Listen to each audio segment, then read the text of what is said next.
News ఛానల్కి స్వాగతం. ప్రముఖ సినీ దర్శకుడు కీర్తిశేషులు దాసరి నారాయణరావు 78వ పుట్టినరోజు సందర్భంగా శక్తి సంఘం చైర్మన్ గోడి వెంకట ఆధ్వర్యంలో స్థానిక తెలుగుదేశం కార్యాలయంలో ఎమ్మెల్సీ పేరా భక్తుల రాజశేఖర్ చేతుల మీదుగా కాకినాడలోని ప్రముఖ కళాకారులైన కంఠం సత్యనారాయణ, శ్రీమతి మణి, బాల ఎస్ఏ సత్యనారాయణ, మోహర్ ప్రసాద్, రామకృష్ణ చౌదరి, రఘు ఎస్ శ్రీనివాసరావులను ఘనంగా సన్మానించారు.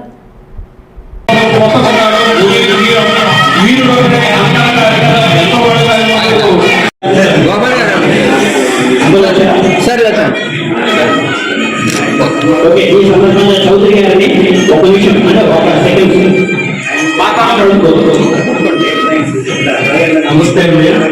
వేదికలు అలంకరించిన భక్తులందరికీ నమస్కారాలు. నన్ను అభినందించడానికి వచ్చిన సైనికులందరికీ అభినందనలు. ఇక సమయభావం లేదు కాబట్టి ముగిస్తున్నాను. సంతోషం. Thank you.